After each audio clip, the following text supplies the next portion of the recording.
Seorang pria masuk ke toko senjata dengan niat membeli pistol untuk membalas dendam atas kematian istrinya yang menjadi korban perampokan di rumah.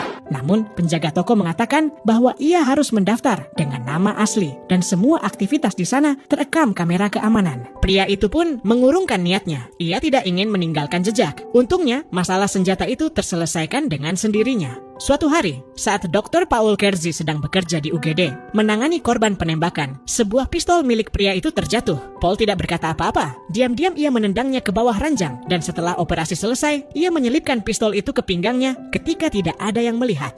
Dalam beberapa minggu berikutnya, Paul belajar cara menggunakannya melalui tutorial YouTube, hingga mahir membongkar pasang dan cukup terampil menembak. Suatu malam, saat pulang, Paul menyaksikan aksi perampokan. Ia berteriak agar mereka berhenti, tapi salah satu perampok menembaknya. Paul jatuh ke tanah, membalas tembakan, dan menewaskan sopir mereka. Mobil itu menabrak tiang listrik. Ketika perampok kedua mencoba kabur, Paul menembaknya juga, lalu mendekat dan menghabisinya dengan satu peluru lagi.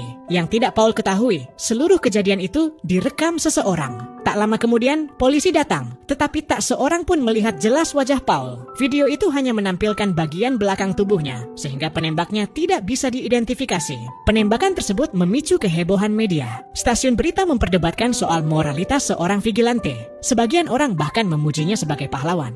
Dukungan itu membuat Paul semakin bertekad melanjutkan perang sendirian melawan kejahatan. Siang hari ia menyelamatkan nyawa sebagai dokter. Malam hari ia memburu para kriminal. Suatu hari, seorang pria dengan luka parah dibawa ke UGD. Paul memperhatikan jam tangan yang dipakainya. Jam yang sama persis yang dicuri dari rumahnya pada malam istrinya dibunuh. Itu berarti pria ini terhubung dengan para pembunuh. Paul mencuri ponsel si pria dan menemukan alamat sebuah toko gadai di galeri foto. Ia pergi ke sana dan menyadari pemilik toko gadai itu penadah barang curian untuk para pembunuh. Paul memaksanya dengan todongan senjata agar ia mengirim pesan kepada mereka. Saat salah satu pembunuh datang, Paul mengawasinya lewat kamera keamanan. Begitu pria itu mengeluarkan pistol, Paul menghindar, tapi pemilik toko gadai itu malah tertembak si pembunuh. Pembunuh itu lalu menyerbu masuk dan menembaki Paul. Paul membalas tembakan secara membabi buta. Pria itu yang panik tergelincir oleh darah dan terjatuh. Paul meraih gitar dan menghantamkan ke kepalanya. Ketika pria itu mencoba merangkak kabur, Paul melihat kamera pengawas dan ia tepat menembaknya di kaki. Paul menghampiri pria itu, menginjak lukanya dan memaksanya bicara. Pria itu menyebutkan beberapa nama, lalu ia kembali mencoba menyerang Paul.